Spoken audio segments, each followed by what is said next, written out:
Picture this. A VP of operations joins a healthcare company after 15 years in tech. In her previous organization, she was the person everyone looked to in a crisis. Direct, decisive, clear about trade-offs. In her first quarter at the new company, her 360 arrives. The ratings split down the middle. Her former colleagues, people who followed her from tech, rate her presence at 4.6. Her new leadership team rates her at 2.9.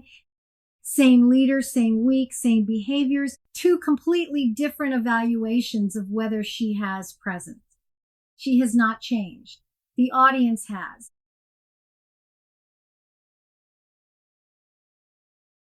In Module 1, you met the culture mismatch archetype, the leader whose behaviors that read as authority in one organizational culture read as threat or weakness in another.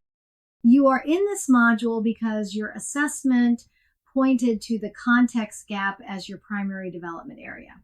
Now we go deeper into why this happens and what you actually do about it. In Module 2, we defined the context gap as style-context mismatch. The leader whose style worked in one environment but reads differently in another. We talked about 360 data splitting along subcultural lines. Now, we use that understanding as the foundation for specific exercises.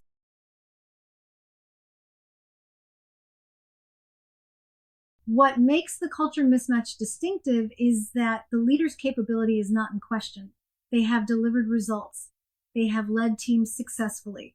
The feedback is not about competence. It is about fit. And fit is bidirectional. The leader's style is one variable. The organization's definition of executive is the other. Her directness reads as command of the room to people from her former culture and as bulldozing to people in the new consensus-driven environment. The feedback is not about what she does. It is about what this particular audience expects from a leader.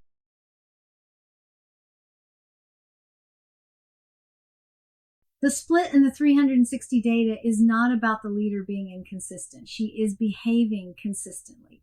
Different audiences are applying different standards. That distinction changes where the work goes. If the leader is inconsistent, the work is behavioral. If the audiences are applying different standards, the work starts with understanding those standards before changing any behavior. Interpreting split ratings as evidence of inconsistency is one of the most common diagnostic errors. The consistency is the point. The divergence is in interpretation.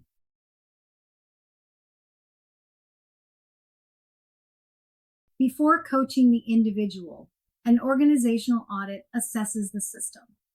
The question is not, how do we fix this leader's presence? But is this feedback about the leader's behavior or about the company's implicit definition of what executive looks like? Without the audit, the leader may spend months adapting to a template that is itself the problem. The audit surfaces what this organization rewards. What communication style gets labeled executive? Whether that definition is broad enough to include effective leaders with different styles, or whether it maps narrowly to one cultural norm.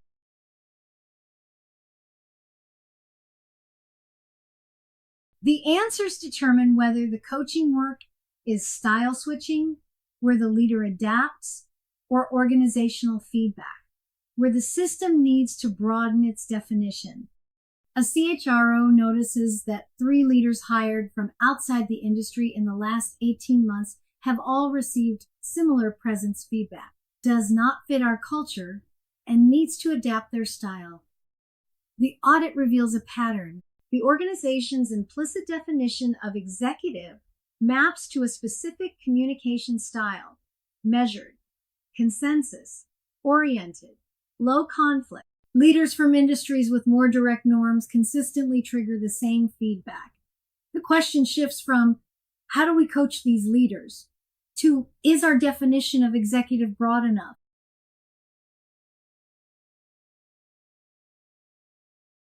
Think about your own situation. If you pulled your 360 data right now, would the ratings split by audience group? High from some stakeholders, low from others?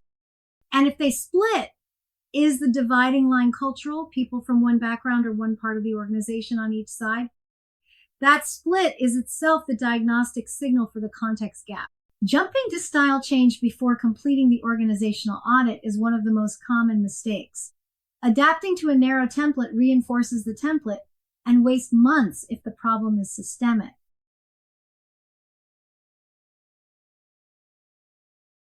The organizational audit tells you what this environment defines as executive.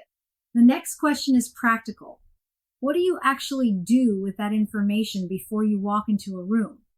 There is a 5-minute exercise that changes how you show up.